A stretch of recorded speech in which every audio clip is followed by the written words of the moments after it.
kamu oleh gereja untuk saya menemani kamu belajar isu-isu kekeluargaan. Dan saya minta maaf karena saya punya suara ini tidak berapa mantap saat ini karena pelayanan keluarga, seminar keluarga dan juga anniversary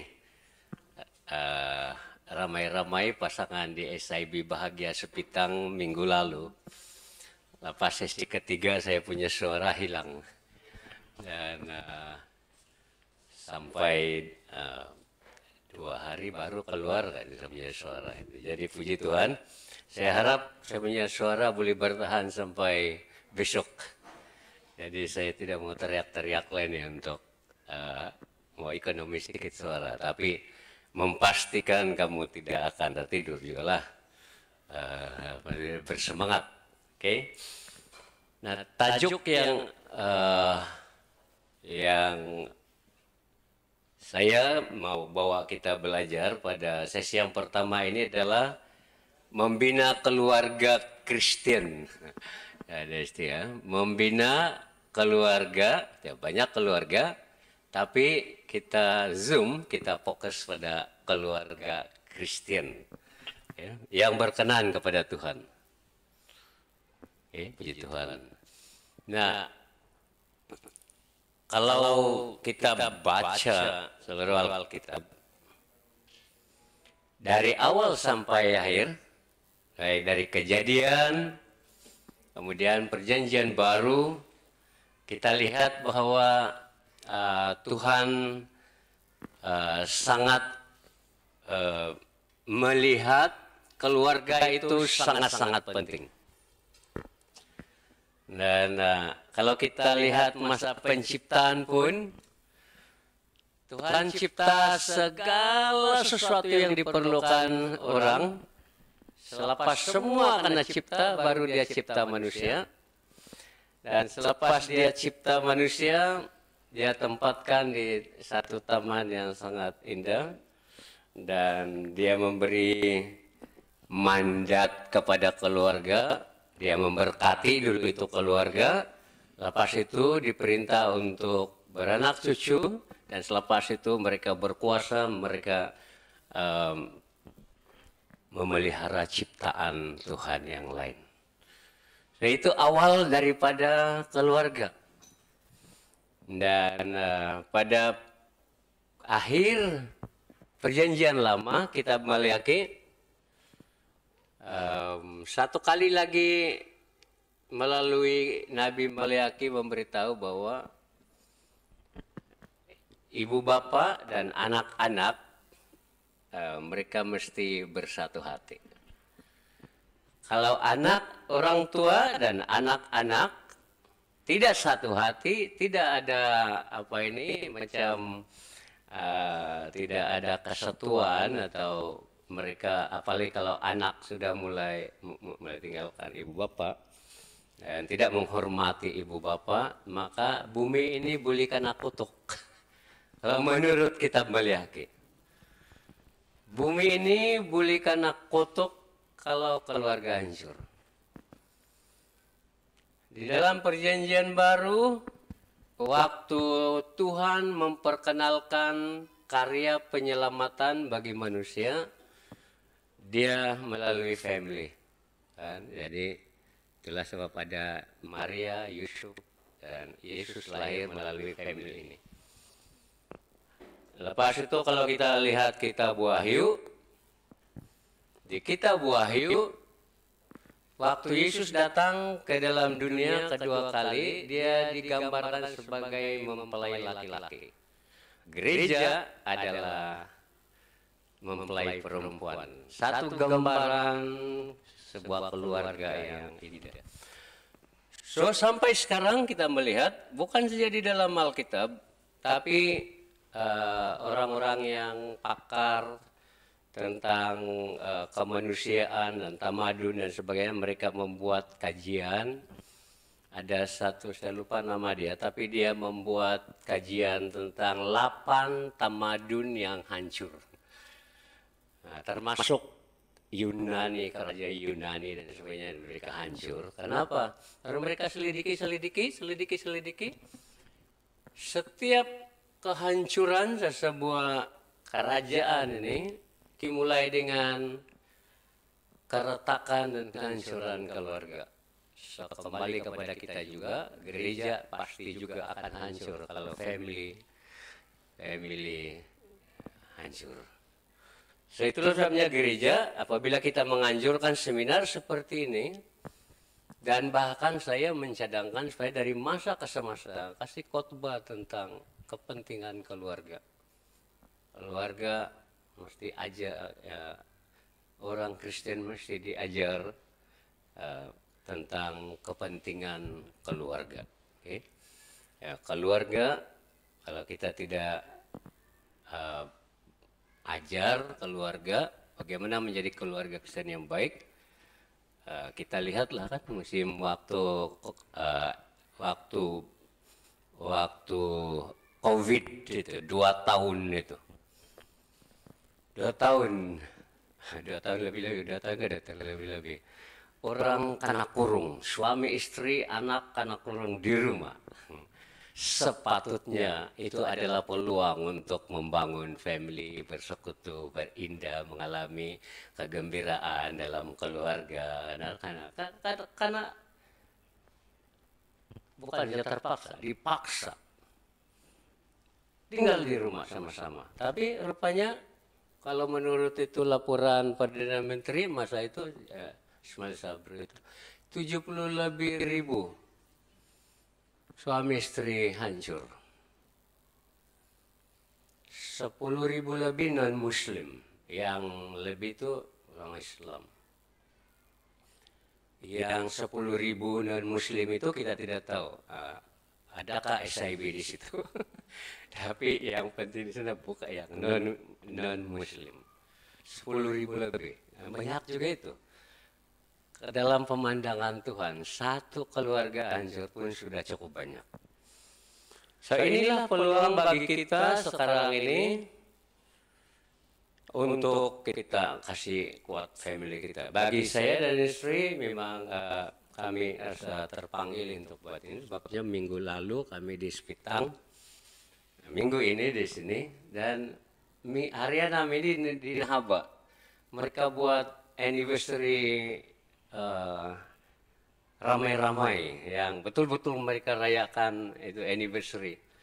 Saya beritahu mereka jangan raya anniversary saja, mesti beri satu sesi seminar, ceramah yang khas untuk kasih kuat itu alignment hubungan suami istri, terus kru yang sudah langgar kasih kuat, baru rayakan anniversary. Keluarga ini kita macam kereta juga, kamu yang ada kereta, kita yang ada kereta. Kalau kita kasih lepas steering, dia tidak lurus, tapi dia pergi. Memang kita tahu kalau kita kasih lepas terus steering memang pergi parit. Perlu alignment. Ada banyak hubungan suami istri juga kadang-kadang begitu, kan mau pergi parit. Nah, pada pagi ini membina keluarga Kristen yang berkenan kepada Tuhan. Jadi sesi yang pertama ini saya lebih banyak merangkumi peran ibu bapak dan anak-anak. Tapi nanti sesi kedua lebih banyak tentang yang mungkin suami istri dan juga yang umum juga. Tapi kemudian besok kita, sebelum kita berdoa untuk peneguhan dan pemberkatan untuk keluarga, kita belajar bagaimana membangun keluarga yang diberkati dan memberkati. Oke? Mari kita berdoa. Bapa di surga, terima kasih. Sebentar ini kami mau belajar firman-Mu.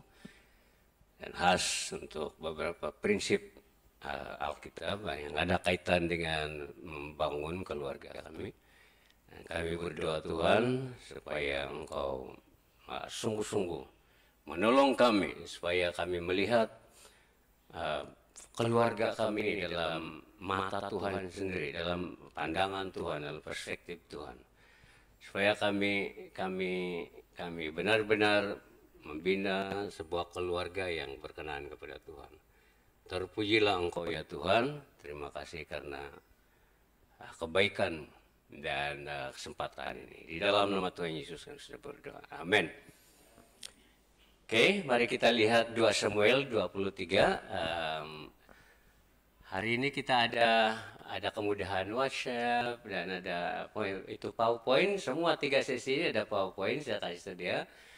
Sebenarnya kamu boleh kasih share di grup jemaat atau gereja Lebau, dan kamu boleh lihat juga di dalam handphone kamu, dan kalau butuh nota boleh di situ. Tidak boleh di print lagi.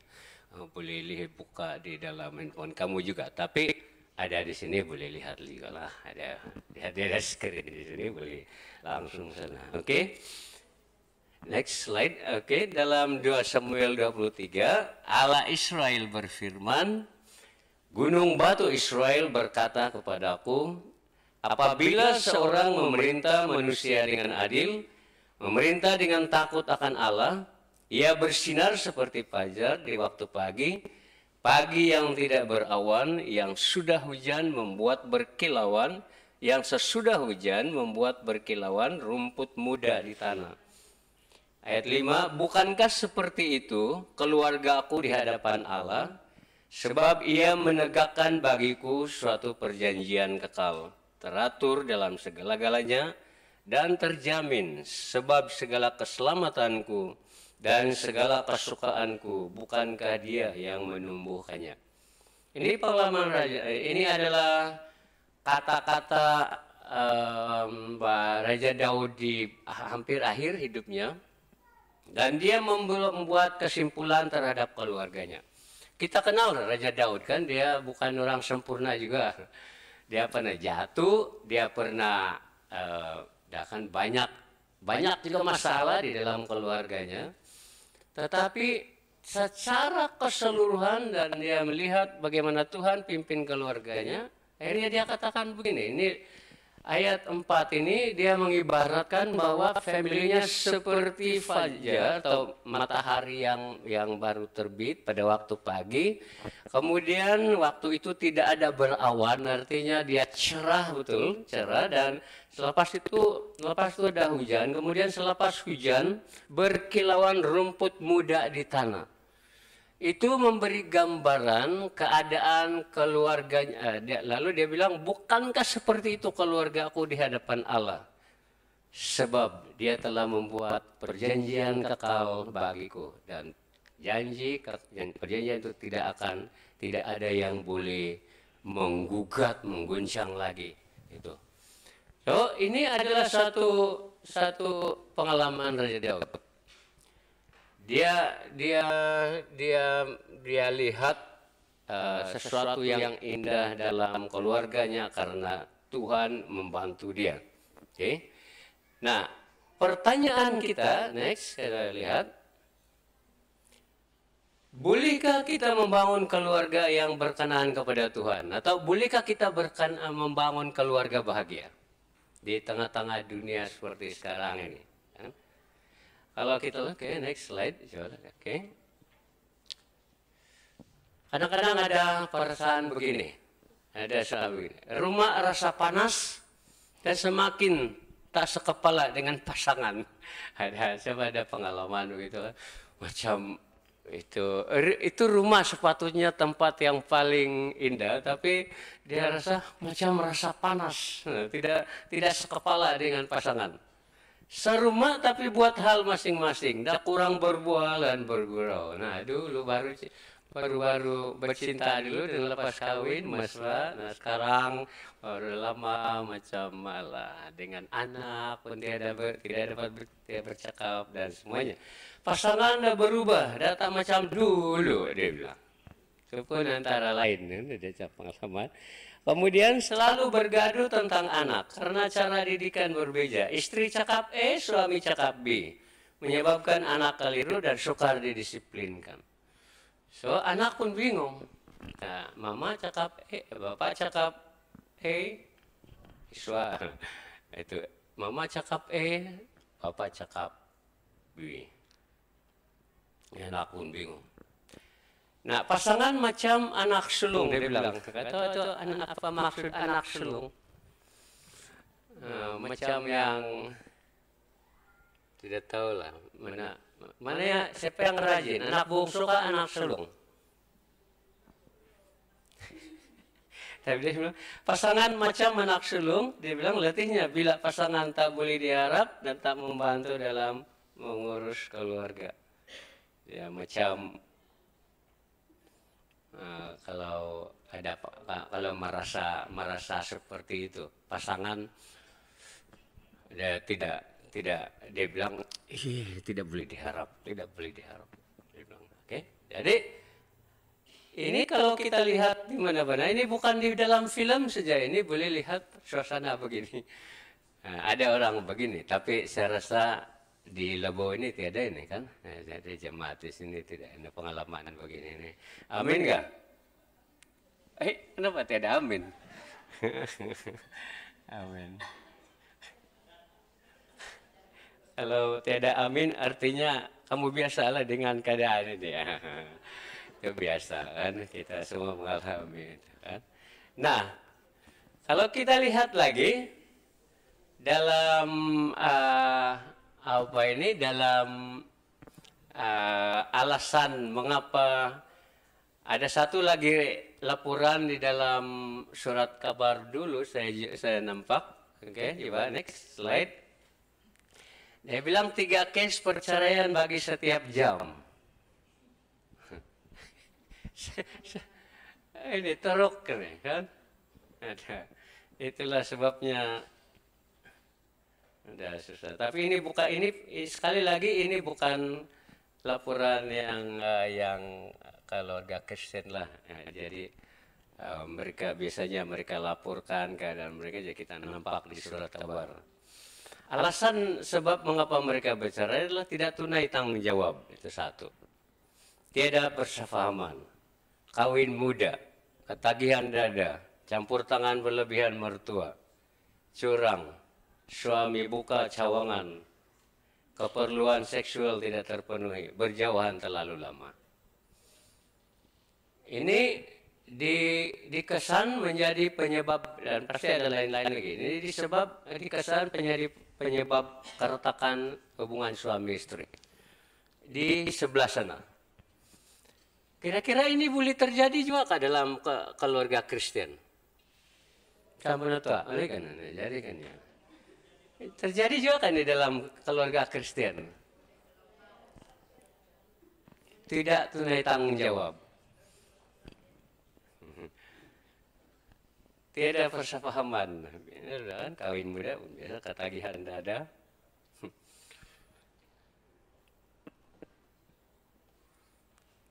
Oke, harap semua ini tidak berlaku dalam kita lah kan. Oke, kita lihat kembali kepada keluarga Daud. Dia kata, bukankah seperti itu keluargaku di hadapan Allah? Kalau kamu pikir tadi, saya coba tanya itu AI, Artificial Intelligence, GPT, saya tanya saja sana. Sekarang bagus.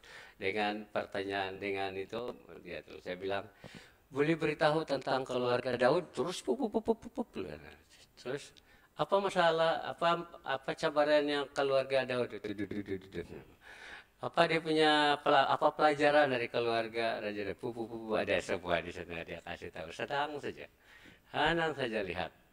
Jadi saya lihat sana bila kekuatan keluarga dia dan kelemahan dia dan semua bagaimana, dan banyak pelajaran keluarga dia. Tapi yang berlalu biarlah yang berlalu. Dari yang kesimpulan yang dia buat di akhir hidupnya, tetap dia berkata begini, keluargaku seperti fajar yang bersinar di waktu pagi. Karena Allah. Sebab dia menegakkan bagiku suatu perjanjian kekal, teratur dalam segala-galanya dan terjamin, sebab segala keselamatanku dan segala kesukaanku, bukankah dia yang menumbuhkan. So ini Daud. So saya mau beri beberapa panduan untuk kita boleh pertimbangkan untuk bagaimana kita membina keluarga yang berkenan kepada Tuhan. Keluarga Kristen. Tidak ada pilihan. Kalau keluarga Kristen, kita kembali kepada inilah bagaimana membangun. So, suami-suami coba belajarlah rajin-rajin ini baca Alkitab. Saya ada satu pengkhotbah wanita di YouTube yang sangat bagus, dan beberapa di Indonesia itu seperti si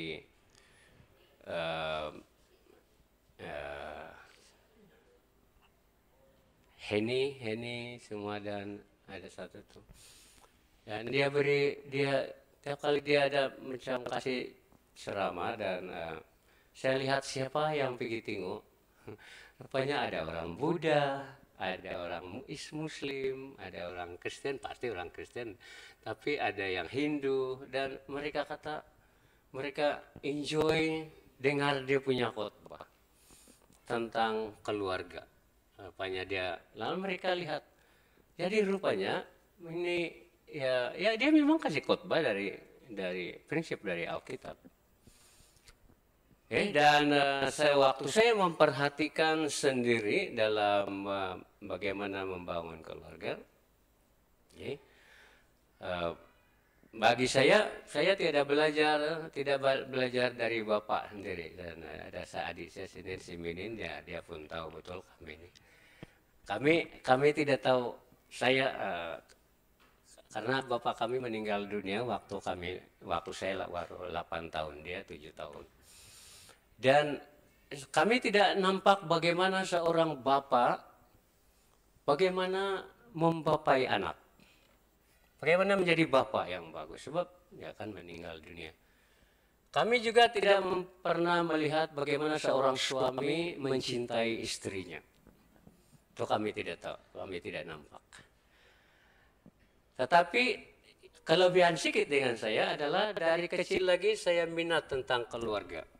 Jadi saya belajar, saya coba memperhatikan bagaimana suami istri, ibu bapak, bagaimana membapai mereka, bagaimana suami istri, bagaimana istri mencintai suami, suami mencintai istrinya, bagaimana saya memperhatikan itu.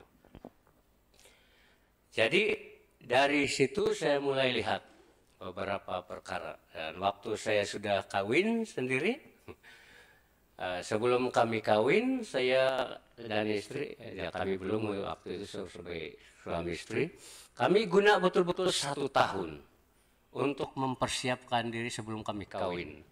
Bagaimana menjadi suami istri, dan nanti mempersiapkan bagaimana ibu bapak. Tetapi walaupun mempersiapkan diri begitu, masih banyak kelemahan. Banyak juga kekurangan, masih banyak lagi cabaran-cabaran saya dan istri. Walaupun kami sama-sama hamba Tuhan, kadang-kadang boleh juga begaduh, boleh juga segala macam. Dan kemudian dalam kemahiran menjadi bapak, menjadi mama pun sangat terbatas. Sampai suatu masa saya punya anak yang perempuan, dia marah sama saya, dia bilang, "Bapak kalau tidak patut buat itu begitu sama saya." Saya bilang sama anak saya, "Oke, kalau begitu ginilah saja.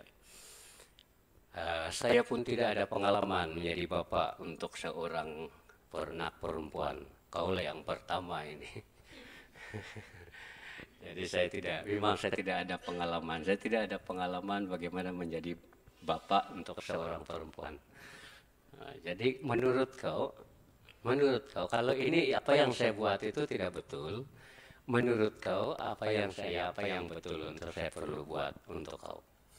Dia senyum, dia diam-diam, dia tidak juga kasih cadangan lah. Oke lah, kalau kau tidak kasih cadangan, beri saya kebebasan untuk menjadi bapak yang sebaik-baiknya untuk kau.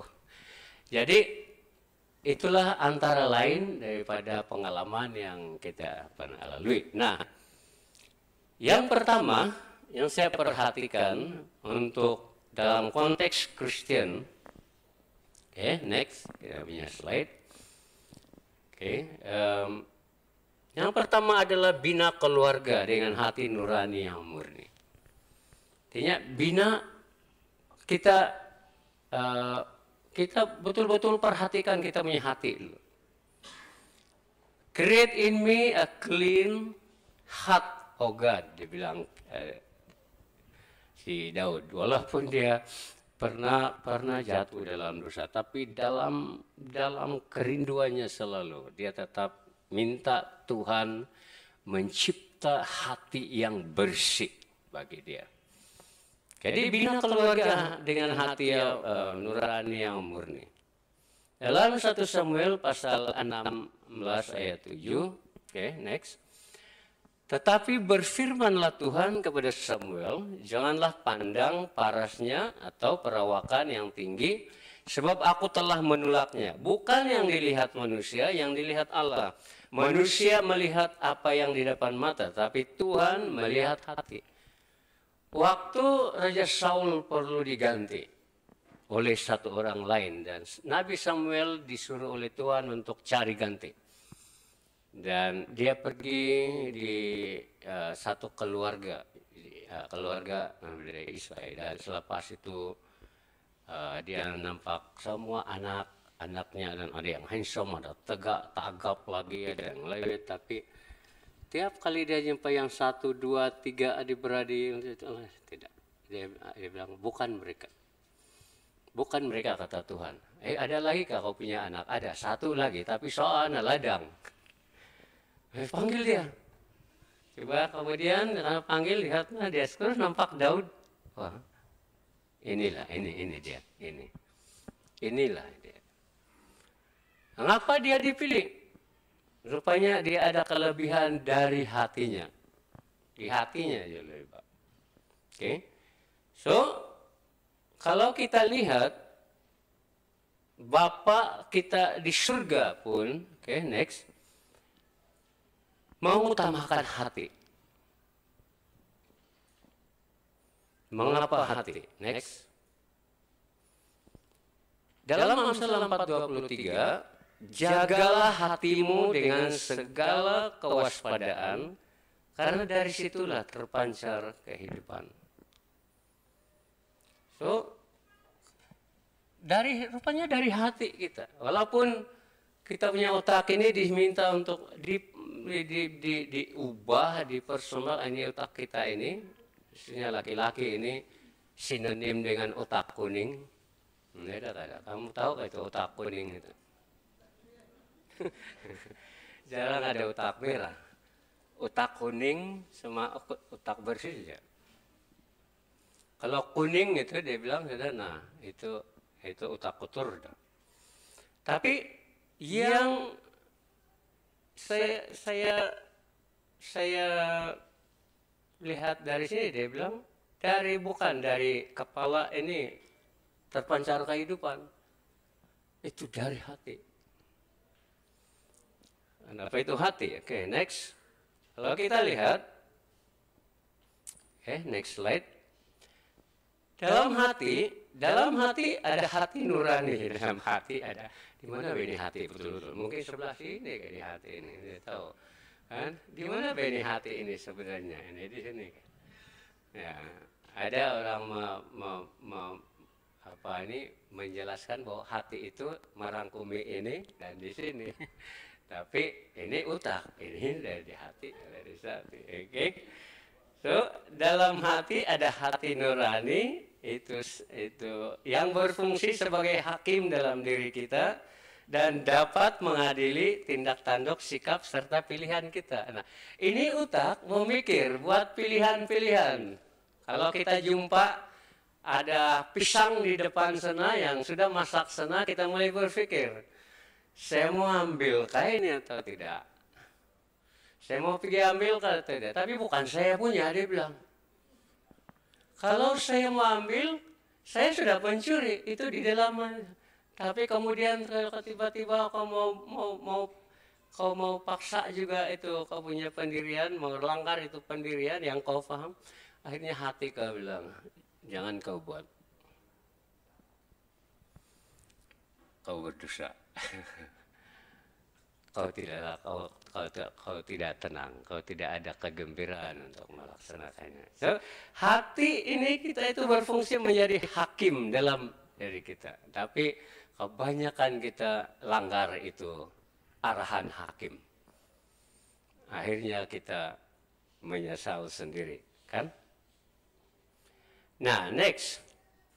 Hati nurani boleh membimbing kita supaya membuat pilihan yang betul atau memberi amaran supaya kita terhindar daripada membuat pilihan yang salah. Saya tanya kamu, siapa yang pernah pernah melakukan suatu keputusan yang kamu tahu akhirnya itu salah? Coba angkat tangan, adakah?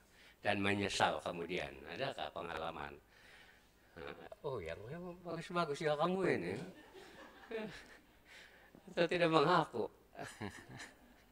Kan ada orang yang sudah mabuk kan, dia bilang kalau dia ketumbuk itu dinding, akhirnya dia usia sana, lepas itu pagi-pagi selepas dia sedang, kenapa aku pergi tumbuk tuh dinding?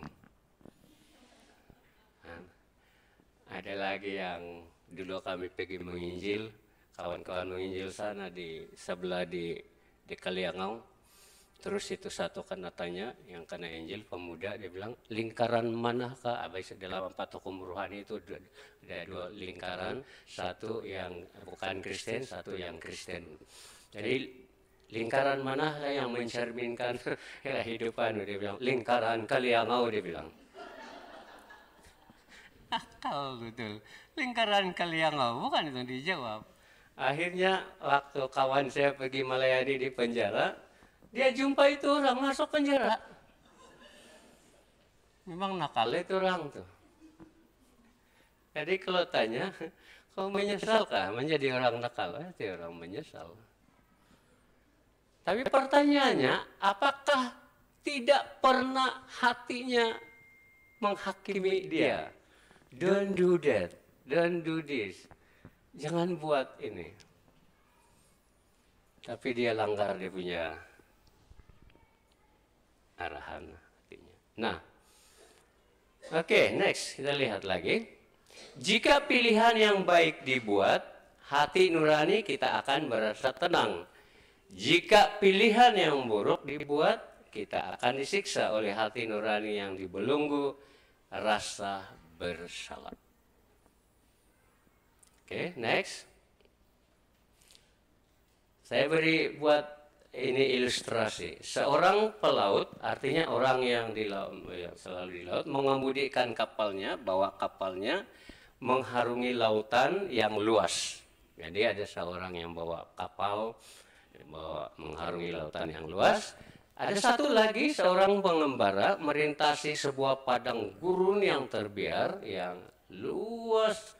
Susah kalau ngomong, dia punya ujung pun kalau tidak boleh nampak. Kemudian seorang juru terbang menerbangkan pesawatnya atau kapalnya melintasi awan yang berkepul-kepul di langit. Artinya banyak awan dari sana sampai susah mau lihat. Sekarang dari ketiga-tiga ini kira-kira apa dia punya kesamaan? Apa yang mereka perlu ada untuk selamat? Tiga-tiga ini.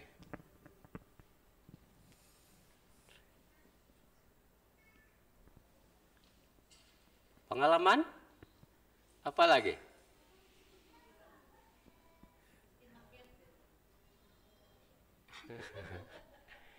Oke, kita lihat. Next. Nah, seorang pelaut, seorang mengembara, seorang juru terbang, apa persamaan dia? Mereka ada kompas. Tanpa sebuah kompas, ketiga-tiga mereka ini mungkin akan sesat. Oke, next. Oh ya, kompas merupakan sebuah alat ringkas yang mempunyai jarum magnetik yang menunjuk ke arah utara, dan dari situ mereka buat penilaian. Nah, jika sebuah kompas berfungsi dengan baik dan digunakan seiringan peta yang tepat, kompas itu dapat menyelamatkan nyawa. Oke, next. Kompas boleh disamakan dengan hati nurani kita yang merupakan hadiah bernilai yang diberikan Tuhan kepada kita. Amsal 3 ayat 6. Jadi kompas boleh disamakan dengan hati nurani ini. Jadi fungsi ini hati kita ini, hati nurani kita ini adalah dia jadi kompas hidup kita. Gunakan itu dengan baik. Termasuk dalam membangun dan membina family kita. Okay. Amsal 3:16. Ingatlah akan Tuhan dalam segala perbuatanmu, dan Dia akan menunjukkan cara hidup yang baik kepadamu. So, kalau hati kita ini terpaut kepada Tuhan, kepada petunjuk Tuhan, maka Tuhan akan menunjukkan cara hidup yang baik kepada kita. Ini termasuk Dia akan menunjukkan jalan bagaimana kita bangun family kita. Efesus pasal 3 ayat 20 hingga 21. Dengan kuasa Allah yang bekerja dalam diri kita, Allah dapat melakukan perkara yang jauh lebih banyak daripada yang kita minta atau pikirkan. Hendaklah Allah dimuliakan selama-lamanya di kalangan jemaat melalui Kristus Yesus. Terpujilah Allah. Amin. Maksudnya di sini, kita boleh minta kepada Tuhan, kita boleh fikir apa yang terbaik, kita boleh minta lagi kepada Tuhan. Dalam konteks membina keluarga kita, kita boleh fikir, bila apa yang terbaik untuk family saya. Kemudian kalau sesuatu yang di luar kita punya kemampuan, kita minta dari Tuhan. Tetapi ayat ini memberitahu kita, kalau hati kita, kompas kita, hidup kita ini terpaut kepada Tuhan dan kita berdoa. Dia kata di sini, Tuhan boleh menolong kita melampaui apa yang kita minta dan apa yang kita doakan. So itulah pentingnya hati terpaut kepada Tuhan. Hati itu penting sekali untuk dipelihara. Tanpa hati nurani, hidup kita pasti tidak tentu arah. Jika hati nurani digunakan dengan betul, kita dapat menjumpai dan mengikuti haluan hidup yang betul. Kan banyak orang, kalau coba perhatikan kita punya pemuda-pemudi, di mana-mana sekarang, di kampung-kampung, semua banyak yang menjadi mangsa sabu. Orang muda, tapi harap-harap yang tua, orang tua pun ada juga pergi coba-coba. Tapi kebanyakan orang muda. Bukan saja di mana saya waktu di Spitang baru-baru ini, kalau kami minum kopi-kopi dengan adik istri saya yang jadi ketua polis di Spitang sekarang tuh. Dan saya tanya dia, apa masalah sosial yang ada di Spitang yang ada? Kami mencuri kah, tahu apa? Enggak. Dia bilang sabu. Itu sabu aja. Dan dia kata, kalau orang sudah mulai ambil sabu, tidak harapan saya, dia bilang. Kecuali mukjizat menghentikan dia. So kita punya pemuda-pemudi. Kenapa saya punya pikiran kan? Saya selalu pikir, why dia choose itu life begitu? Kenapa dia pilih? Gang kasut pun dia pergi isap. Kalau pikir-pikir betul, kalau itu hati dia betul-betul pikir dan dia pertimbangkan hatinya dengan baik. Saya percaya dia tidak ambil laluan itu. Dia tidak akan ambil jalan itu. So ini satu yang boleh pertimbangkan. Yang pertama untuk membina family kita, bina dengan hati yang apa tadi? Hati yang murni, hati yang bersih, hati yang kalau kamu masih ingat cara penginjilan dulu, sekarang masih ada juga itu gambar tuh. Kan ada satu hati begini, kemudian ada gambar di dalam sana. Di dalamnya ada apa? Ada babi. Tidak tahu babi begitu sedap pun dia taruh sana. Tapi tidak tahu apa gambaran babi itu dalam yang negatif punya. Kemudian ada kora-kora, ada harimau, ada segala macam lah, ular lah, segala macam di dalam itu yang menggambarkan sikap buruk dari binatang ini memang ada di hati kita. Betul juga begitu kan? Kadang-kadang kita mau tipu untuk keuntungan sendiri, mau tipu. Kemudian kita marah sampai benci. Itu pun, itu di hati itu, bukan di kaki itu. Itu di hati itu, sama di hati. So itulah pentingnya waktu Roh Kudus memimpin hidup kita, dia akan change itu apa yang ada di hati. Kan? Galatia 5:22 dan 23 itu ada kasih, sukacita, damai sejahtera, apalagi kelemah lembutan, penguasaan diri, kebaikan, kemurahan. Nah ini sebelum Yesus ada dalam hati kita, sebelum Roh Kudus pimpin hidup kita, benda itu tiada, susah semua, itu tiada itu. Coba kamu baca ayat 19, 20 dan 21 itu. Itu yang ada di hati dulu, macam suka begaduh, iri hati, cemburu,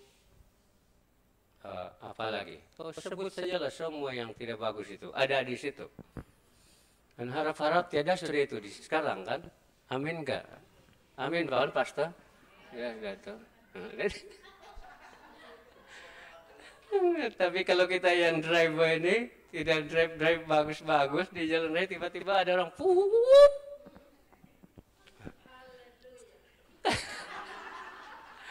Apakah kita berkata haleluya Tuhan ampuni dia, kiranya engkau melindungi dia dan sampai ke 7 keturunan dia selamat. Dan kita berdoa begitu? Ataupun kurang ajar, biar seluruh keturunanmu ke 7 sampai ke 7 mati di parit. Entahlah begitu.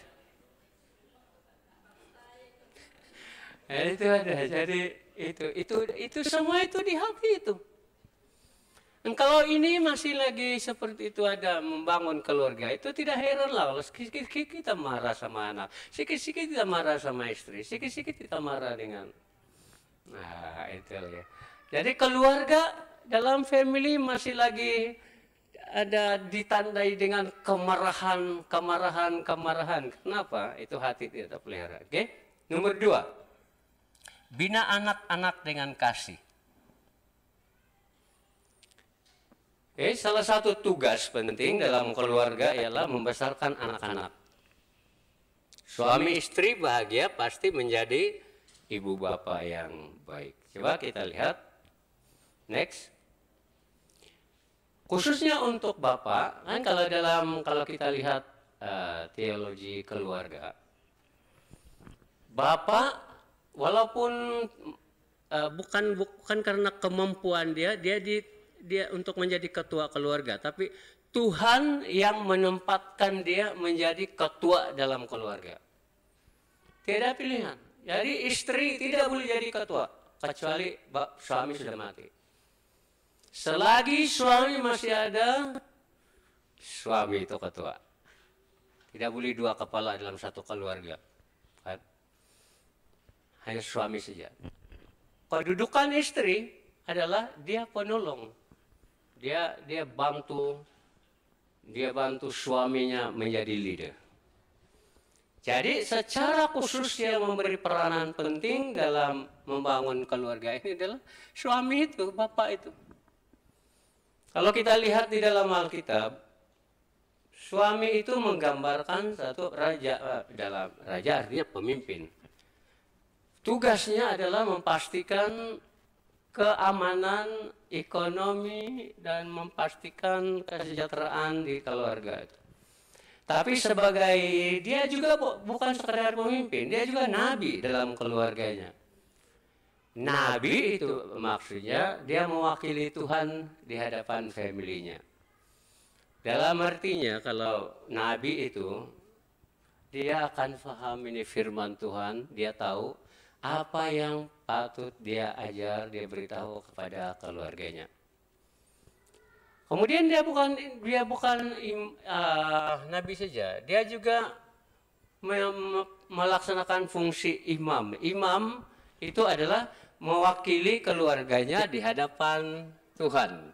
Seperti Ayub yang buat itu kan.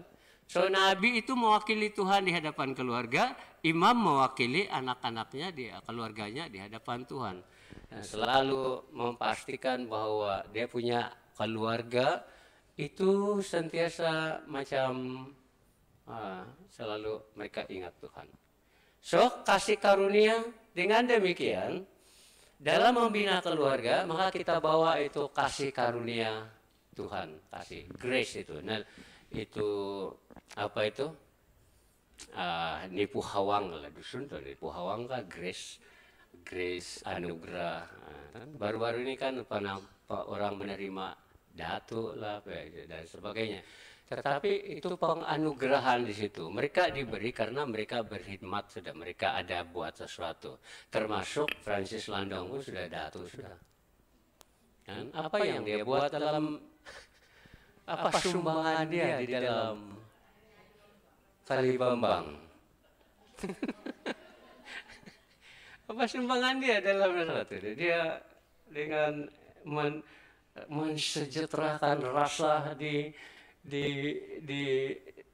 Sabah ini dengan lagu-lagunya yang bagus itu. Itu saja dia dapat datu. Tetapi kalau dalam Alkitab bila bercakap tentang anugerah, itu bukan karena kita sudah ada buat sesuatu yang bagus. Beda itu. Anugerah dalam Alkitab, nipu hawang dalam Alkitab itu maksudnya meskipun kita tidak layak menerimanya, Tuhan berikan itu kepada kita. Kan? Kita tidak layak untuk menerima itu keselamatan, hidup kekal itu. Mana kita ada kelayakan? Tapi Tuhan Bapa berikan kepada kita melalui anaknya sendiri. Jadi itu anugerah. So, konsep ini kita bawa dalam keluarga kita. Untuk bina keluarga kita. Kan? Apa maksud? Mari kita lihat. Oke. Next. Ini.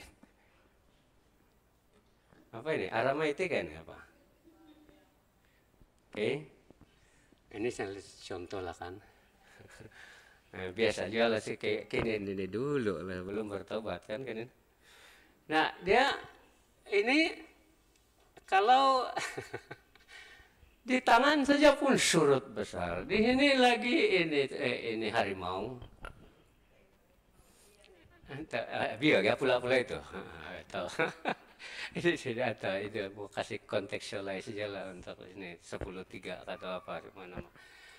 Dan ini dia terus kasih dengan gaya begini kan, dia terus kasih hilang itu gambar Bapak. Jadi anak lihat dia memang kalau dia melihat Bapak yang begini, memang anak tidak akan melihat gambar Bapak di surga.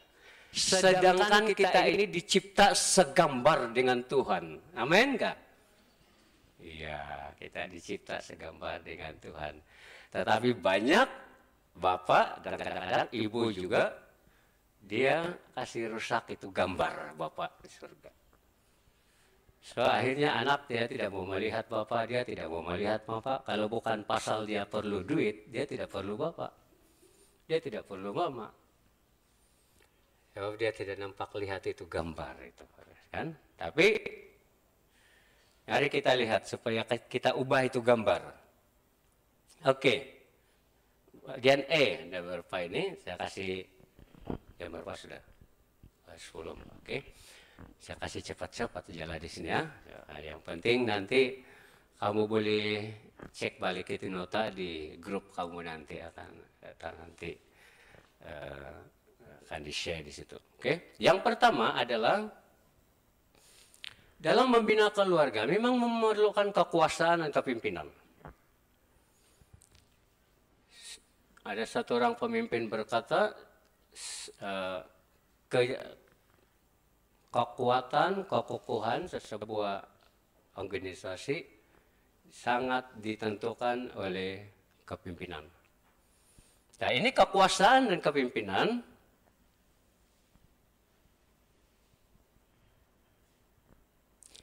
ketika seorang ayah menggunakan kekuasaan dengan mengancam, garang, mau menang sendiri, dan kasar terhadap anak, akibatnya anak akan jadi pemberontak. Jadi itu memang biasa kalau ibu bapak terlampau kasar, mau menang sendiri. Oke juga bahwa ibu bapak minta maaf sama anak kan? Oke juga.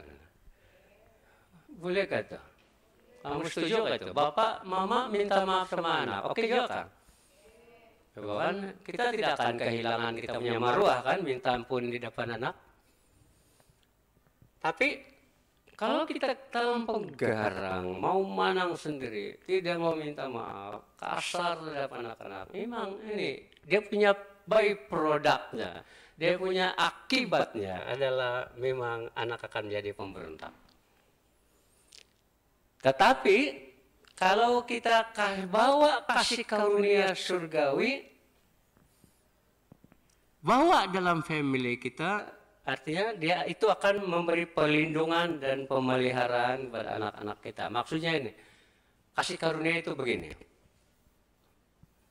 Saya tidak perlu terlampau garang, tidak terlampau kasar, tidak perlu terlampau apa, sebab saya tahu bahwa anak saya tidak sempurna.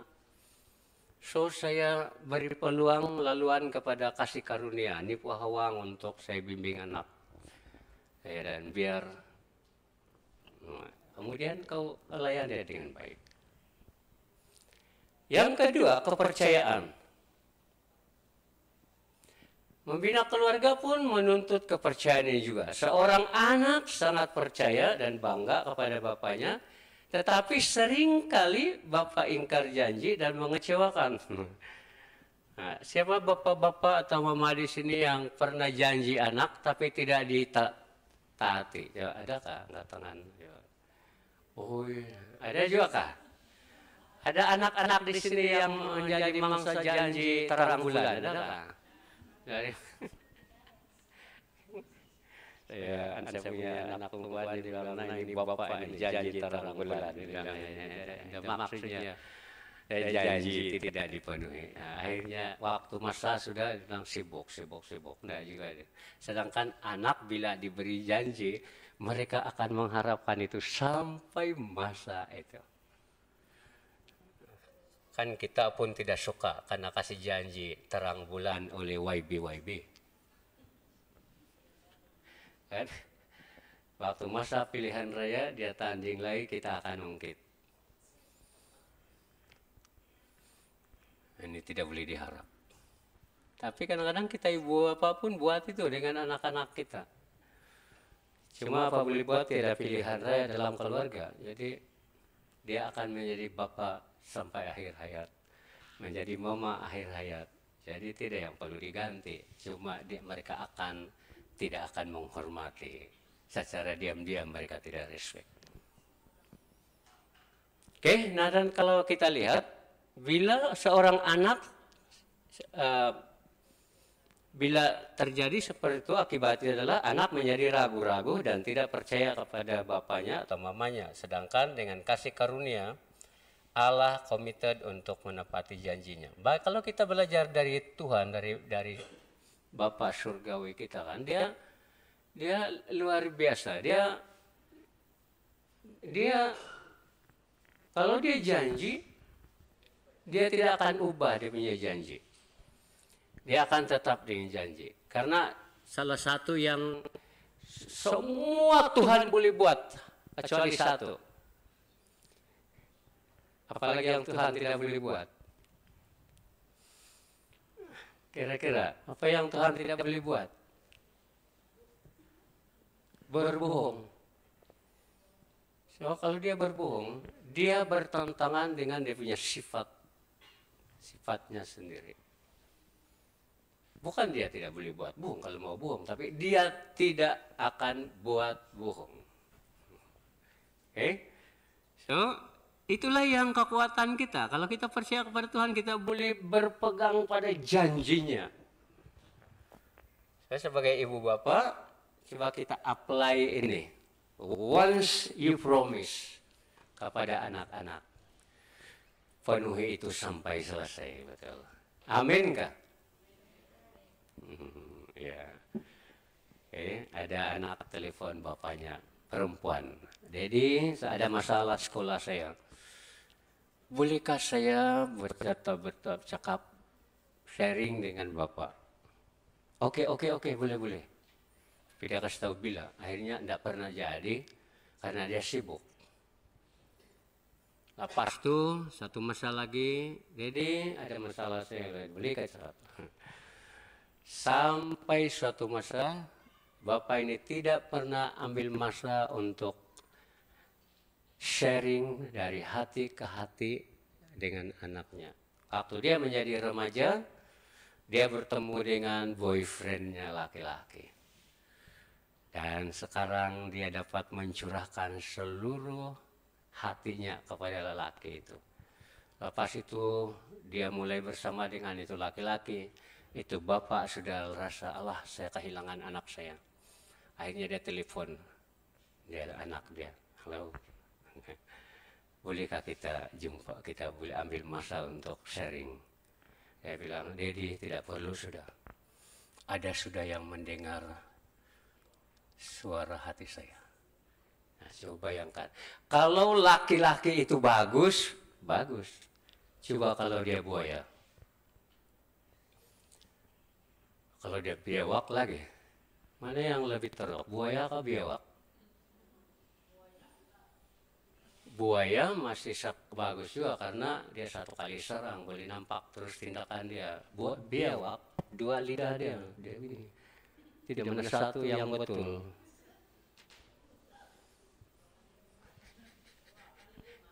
Dua kali lima itu kalau begitu. So yang penting di sini adalah once you promise, cobalah kita pegang itu janji. Kasih karunia Allah dari pihak Tuhan, dia janji, dia tidak akan ubah dia punya janji. Walaupun gunung-gunung berguncang, janji aku tetap kekal, dia bilang Tuhan. Yang ketiga, penghargaan. Satu lagi yang diperlukan dalam membina keluarga yang berkenan kepada Tuhan ini adalah penghargaan. Seorang anak memerlukan pujian dan penghargaan dari bapaknya, tetapi anak selalu dicela, dikritik, dihina. Jadi ini satu. Siapa yang pernah menghina anak? Adakah? Ada yang pernah mengkritik sama anak? Waktu dia menyapu, waktu dia sapu-sapu, cara dia sapu ini dikritik. Kadang kritik, mengajar saja. Tapi saya pernah dengar satu ibu berkata, dia sudah terlalu geram dengan dia punya anak. Dan dia berkata, saya menyesal melahirkan kau.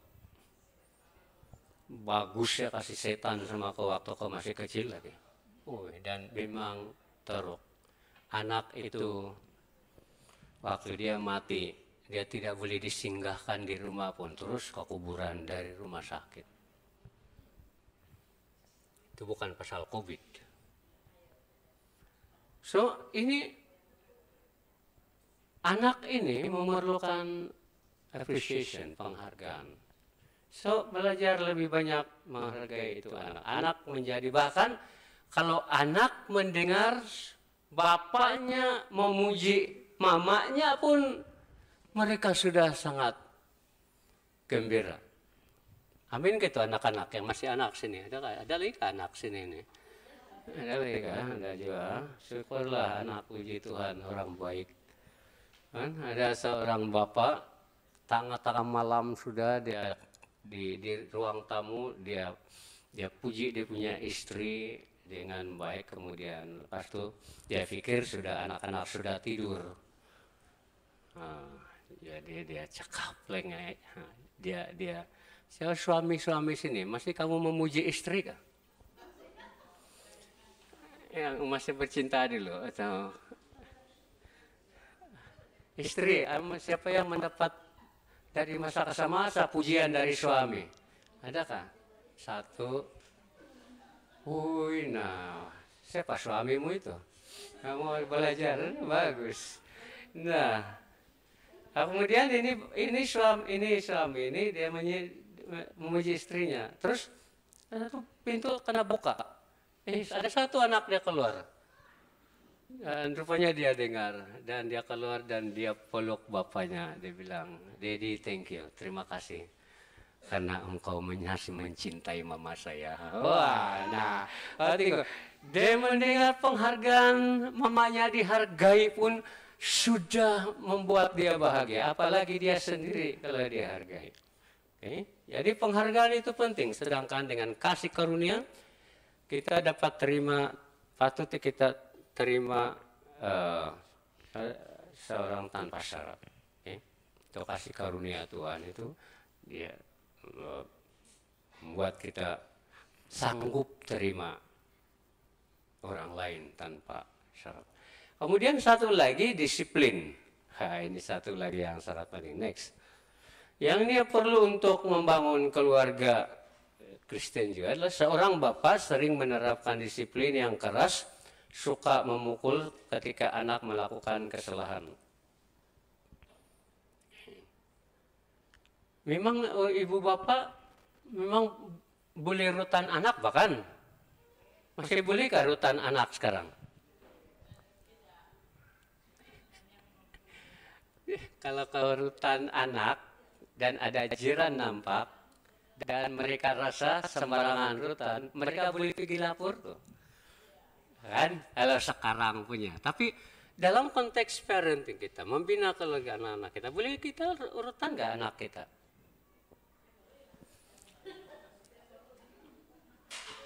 Tapi boleh, sebab kalau kecuali dengan itu sekali lagi dari hati kita. Kalau hati kita marah, benci, dan rutan, memang itu rutan itu akan membinasakan. Tetapi seperti Martin Luther katakan itu, kalau kamu rutan dan mau rutan, pastikan di ujung rutan itu ada apple. Wah, bagus juga kan? Tuhan nampaknya. Dia angkat itu rutan, tapi di ujung dia ada apple. Ya, maksudnya itu apa? Rutan untuk tujuan mendatangkan kebaikan bagi anak itu. Nah, kalau dia sembarangan kan, belum apa-apa sudah tarik telinga, apa? Itu susah, itu susah. Saya masih ingat waktu kami masih kecil dulu saya sama sepupu saya. Itu ladang kami punya datu itu, kemudian ada itu askar yang di training itu dan mereka berbaris, mereka jalan saja di tanah-tanah itu ladang. Kami tunggu itu kami punya datu macam dia tidak marah. Selepas itu askar sudah jalan, baru kami dua lagi. Mari kita jalan di padi sana. Woi, punya dia marah, dia kejar kami dan dia dengan rutan dan saya lebih laju sedikit yang sepupu saya satu itu sampai di perut dia kena rutan. Tapi itulah pengalaman kami dua yang manis sekali dari dulu ya, ketika kecil-kecil. Tapi pada dasarnya kalau anak kadang-kadang memerlukan rutan, perlu rutan. Tapi selalu dari hati yang murni dengan kasih. Kalau tidak, akibat itu menjadi sakit hati yang bertukar menjadi dendam. Kalau kita lihat dari kasih karunia Tuhan, memang juga lah. Nah, kalau Tuhan itu pun ada dua jenis juga. Kalau dalam bahasa Indonesia ada dua istilah yang hampir sama. Ajaran dan hajaran. Itu kalau bahasa Malaysia apa aja itu? Ajaran dan hajaran. Kalau ajaran itu pendidikan. Mendidik dulu, didik. Kalau dia pendidikan tidak boleh masuk itu hajaran. Hajaran itu sudah itu dengan rutan dan ada orang Kristen, ada orang yang Kristen begini. Yang sangat jajal, kemudian waktu dia naik di taraf, lalu dia jatuh. Terus dia tidak dapat jalan. Akhirnya dia berpikir begini, saya berterima kasih juga saya jatuh dari taraf. Kalau tidak, saya akan binasa di neraka. Jadi dia sadar waktu dia jatuh dosa, dia sadar dan bertaubat. Kemungkinan bagi dia, saya rasa yang dia jatuh dari taraf ini, dia anggap itu hajaran. Itu sakit sudah. Tapi bagi saya, janganlah tunggu sampai hajaran masuk. Cukuplah dengan pendidikan. Kita ajar kan, ajar bagus. Ajar, kita respon dengan pengajaran. Kemudian yang seterusnya adalah komunikasi. Ketika ibu bapak susah diajak berkomunikasi, oke, next, communication.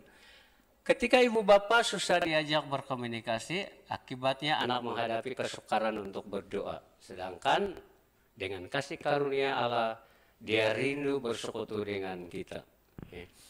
Nah, kalau kita tidak mengambil peluang untuk berkongsi dengan anak kita, maka mereka pun sukar untuk berdoa nanti pada suatu ketika.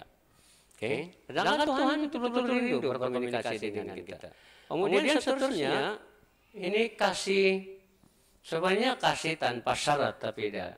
Oke, next. Ini masalah dengan kasih bersyarat. Banyak satu itu kasih tanpa syarat, maksudnya di situ. Ketika ibu bapak selalu berkata, kalau kau mendapat markah 100, barulah kau anak kami. Siapa yang pernah buat begini?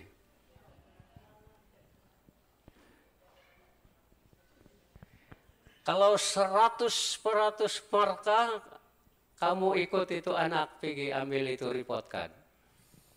Tapi kalau dia gagal, kamu biar dia sendiri pergi ambil. Adakah begitu? Adakah ibu bapak begitu? Tidak juga katakan. Tapi kalau selalu berkata begitu, kita tidak salah untuk mengharapkan anak cemerlang, tapi janganlah kasih ungkap begini. Kalau kau 100% atau kau 99 atau kau lulus, baru kau anak kami. Apa dia punya respon dalam hatinya dia? Kalau saya gagal, saya bukan kau punya anak. Nah, itulah dia punya. Kan apalagi kalau kita ada dua anak, yang satu pintar sedikit, yang satu tidak berapa pintar. Kemudian lepas itu, kalau kasih hadiah, banyak sedikit hadiah yang pintar. Kurang hadiah, kurang sedikit dengan yang kurang pintar. Anak dua-dua, kau punya anak dua-dua. Tapi yang satu itu belajar begini. Saya bukan dia punya anak. Yang pintar bercakap, diam-diam dia berkata, oh boleh juga pula ada favorite anak. Boleh juga kasih bija-bija anak. Lain kali dia kawin, dia buat juga itu. Kan ada orang yang macam ada ibu bapak, saya baca dalam satu artikel, semua yang lain pintar. Ada satu yang tunjukkan dia terlalu bodoh, tapi tidaklah berapa pandai. Tapi akhirnya semua yang pintar-pintar itu kan pergi ke US, ke Australia, pergi lain. Yang tinggal ini, siapa yang tinggal lagi? Yang tidak berapa. Waktu dia sakit sendirian, dia pergi di hospital. Kamu tahu siapa yang boleh antar dia? Nah ini yang ada yang tidak berapa pandai ini. Akhirnya baru dia sadar, oh ya kan, silap saya mau kasih bija-bija ini anak. Yang satu ini, yang itu, semua itu pintar-pintar, soalnya tidak tahu di mana jauh. Nah, jadi lebih bagus layan sama-sama anak itu. Anak jauh tidak benci, anak di dekat tidak marah. Jadi kita bersyukur. Saya kasih karunia Tuhan menerima dan mengasihi kita tanpa syarat. Dia tidak beja-bejakan. Kalau saya satu orang pun di dunia ini, saya percaya Yesus tetap datang ke dunia ini mati di kayu salib. Amin kah? Kamu ada keyakinan kah macam itu? Ya, kalau yang tidak berapa pintar pun, Yesus mati di kayu salib untuk saya juga. Kan? Nah, ini yang kita perlu. Nah, kemudian yang poin terakhir dalam bahagian 2 ini, memahami next. Memahami isi hati anak. Ini yang paling susah ini. Seorang anak ingin menyenangkan hati ibu bapaknya, tetapi ia tidak tahu cara, maka ia selalu silap. Dalam situasi itu, seringkali ibu bapak menghakimi perbuatannya bukan isi hati anaknya. Akibatnya, anak merasa tidak aman lalu suka berbohong. Kemungkinan besar kalau kita ada anak yang mau bohong kita, kemungkinan besar, mungkin tidak satunya sebab, tapi kemungkinan besar pada waktu dia berusaha untuk bagaimana menyenangkan hati ibu bapaknya, tetapi dia selalu kena reject, karena dia ada cara dia tidak betul. Kita anggap cara dia, apa yang dia buat itu tidak betul. Sedangkan sebenarnya dia mau menyenangkan hati ibu bapak. Lalu akhirnya dia bilang, yang saya buat ini pun saya kena marah, yang saya buat ini pun kena marah, lebih bagus. Jadi akhirnya antara lain yang terjadi adalah dia bohong. Kenapa bohong? Bukan karena dia jahat, dia menghilangkan hukuman. Sedangkan sebenarnya kalau ikut kasih karunia Tuhan, bila dia melihat hati dan berusaha memahami keadaan kita. Kalau Tuhan tidak memahami hati kita, kita pun sudah banyak kali kita tidak di dunia ini. Kalau Tuhan tidak paham hati kita, kita pun sudah tidak ada di dunia ini. Saya percaya, nggak tahu lah kalau kamu, tapi kalau saya rasa-rasa, ya syukurlah Bapak di surga itu sangat paham. Nah, apabila melihat anak-anak, apabila melihat anak-anak kita dengan mata kasih karunia Allah, maka anak-anak dapat mengenal Tuhan secara benar. Mereka tidak susah mempercayai diri kepada Tuhan. Dia tidak susah mengasihi, tidak susah mengasihi Tuhan dan sesama manusia dengan sepenuh hati, dapat melayani Tuhan dengan benar dan bersukacita, hidup rohani bertumbuh dengan sehat.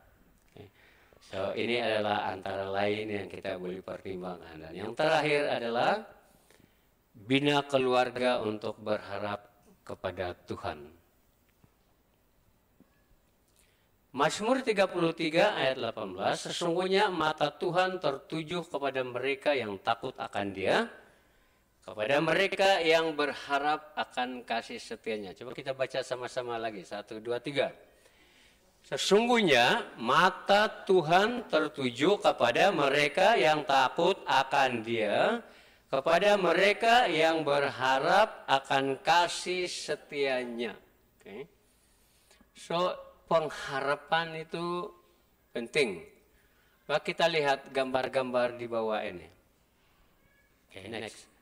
Yang pertama, yang slide ini, apa yang kita boleh pelajari? Dari pihak Tuhan, kita hanya perlu berharap kepada Dia. Kita berharap bahwa Tuhan memenuhi keperluan keluarga. Dalam Lukas 12 ini, Yesus memberi gambaran begini. Perhatikan Raja Salomo. Siapa lagi Raja Salomo dengan pakaiannya yang begitu cantik. Tetapi kalau dibandingkan dengan bunga bakung, tidak bunga sini ini kan, dibandingkan dengan bunga ini, bunga lebih cantik berbanding pakaian Raja Salomo. Maka ini dia punya pelajaran, dia bilang. Kalau bunga yang hari ini berkembang dan besok dia layu dan dibuang, pun didandan oleh Tuhan, apalagi kamu. So, sebagai ibu bapak dan kita sebagai ibu bapak, kita memang mau belajar berharap kepada Tuhan. Macam itu burung juga. Kalau kita mendengar peristiwa di dalam pengalaman Elia, kan Elia waktu masa itu dia tidak ada makanan dan akhirnya Tuhan hantar makanan melalui burung gagak ini, dia diantar daging. Kita tahu bahwa burung yang paling rangka di dunia ini burung gagak.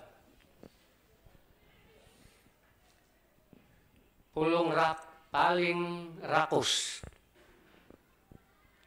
Tidak mungkin dia membagikan apa yang dia ada kepada orang lain. Tapi Tuhan pakai ini burung gagak, hantar daging, makanan kepada Elia. Dan burung-burung ini pun dipelihara oleh Tuhan. Yang kedua, satu gambaran lagi untuk berharap kepada Tuhan. Dalam Lukas 15 ayat 11-32, kita tahu betul ini cerita.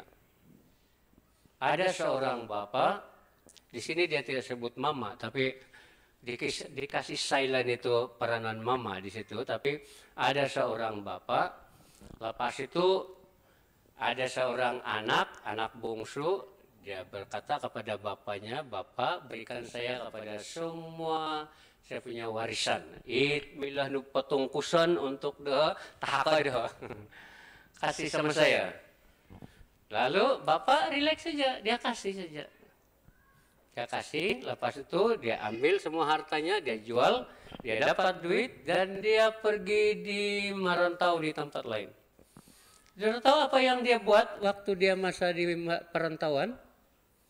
Dia bukan pergi mulai buat bisnis baru di sana. Atau apa? Dia menurut abangnya, dia bilang, dia pergi bergaul dengan pelacur, dia berpoya-poya, dan sampai dia punya duit hilang. Nah, apa yang saya mau share di sini dari segi berharap. Nah, bapak itu kehilangan seorang anak. Apa dia punya respon? Kita belajar begini. Saya percaya anak ini karena digambarkan bapak dalam keluarga itu adalah bapak yang bagus, bapak yang baik. Saya percaya juga bapak itu mengajar kebenaran kepada anak ini. Tetapi waktu dia besar, dia buat pilihan yang berbeda. Dia pilih jalan lain. So, ini saya belajar begini. Walaupun saya ajar anak saya bagus. Belum ada jaminan yang waktu dia besar tidak pilih jalan sendiri. Tetapi ini yang bagus, kalau sudah kena ajar dari rumah, untuk pengalaman ini, waktu dia ada jauh di sana, waktu dia susah, tiada sudah makanan, dia tinggal kerja di ladang babi, pas itu dia tiada makanan sudah, dan akhirnya dia masih merasa hidup perlu diteruskan. Tetapi sekarang bagaimana? Akhirnya dia teringat kembali. Saya percaya waktu itulah dia ingat semua ajaran dari bapaknya. Dan dia berkata, tempat paling bagus adalah di rumah bapakku. Dan akhirnya dia bangkit dan dia balik kepada bapaknya. Waktu dia pulang, bapaknya apa yang dia rupanya dia selalu menunggu kepulangan anaknya ini. Dan waktu dia mau dekat di rumah sudah dia lari dan dia pergi peluk. Dan selepas itu dia arah kepada dia punya pekerja, ganti pakaiannya, ganti semua. Dan akhirnya apa? Sebenarnya dia tidak ada tempat lagi dalam keluarga itu. Tapi bapak itu sendiri, dia letakkan anak itu kembali kepada posisi asal. Jadi anaknya sendiri lagi balik. So itulah yang kita boleh belajar. Jadi bagi kita yang menjadi orang bapak yang berusaha untuk menjadi bapak yang baik, menjadi mama yang baik. Anak kita mulai nakal di sana. Janganlah terlalu putus asa. Selalu berharap one day, suatu masa Tuhan akan bawa dia balik. Amin kah? Ya itulah kalau kadang-kadang kan itulah. Kadang juga kita mengalami begini. Oke, yang terakhir itu adalah ini pengalaman ini satu. Oke, next. Ini pun kita tahu sebuah cerita ini.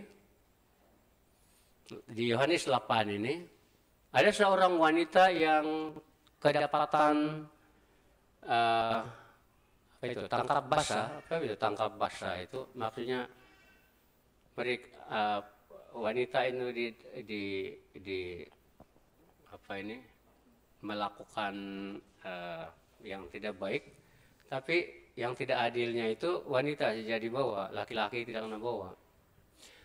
Kemudian dengan cara yang memalukan, ini pemimpin agama Yahudi, orang Farisi waktu itu, dia bawa ini perempuan dan dibawa kepada Yesus, dan dia bilang ini, apa yang perlu dibuat dengan wanita ini? Kalau ikut hukum yang berlaku sekarang, ini boleh dilempar batu sampai mati. Itu menurut hukum dulu yang berlaku. Tapi Yesus apa Yesus kata? Oke, kamu semua di sini, siapa yang tidak berdosa, kamu yang duluan ambil batu dan lempar orang itu. Kalau ada di antara kamu yang tidak berdosa, kamu ambil batu, lempar perempuan. Lalu pikir mereka, oh, mana semua pun berdosa juga. Mau jadi bobot dosa. Akhirnya satu jalan. Karena tidak ada satu orang pun yang rasa layak untuk melempar batu atau menghukum, menghakimi perempuan ini. Kasih karunia Tuhan akhirnya digunakan oleh Yesus. Dia bilang, saya pun tidak akan menghukum engkau. Mulai sekarang jangan lagi buat berdosa, jangan lagi buat dosa, pulanglah. So ini apa yang kita boleh lihat di sini. Kalau kita bawa kasih karunia kita di dalam keluarga kita, di saat siapa saja anggota keluarga kita yang melakukan sesuatu yang kesilapan dan sebagainya, kita yang tindakan yang sebaiknya adalah ikut cara Yesus. Bawa kasih karunia Tuhan, beri pengampunan, terima dia lagi dia, dan kemudian beri pengampunan. Dengan demikian Tuhan akan dimuliakan. Oke? Dan kesimpulannya, next. Bina keluarga dengan hati nurani yang murni. Karena Tuhan mengutamakan hati, dan jangan lupa hati ibarat kompas itu. Kedua, bina anak-anak dengan kasih karunia. Ingat selalu kasih karunia Tuhan dalam mendidik anak-anak kita. Dan yang ketiga, bina keluarga untuk berharap kepada Tuhan. Dan berharap kepada Tuhan sebenarnya, berharap kepada Tuhan dalam membina keluarga kita. Karena apa? Tuhan memang menyediakan apa yang kita perlukan. Tuhan mengasihi dan menerima kita tanpa syarat. Dan Tuhan sentiasa memberi peluang kedua, pertaubatan sejati.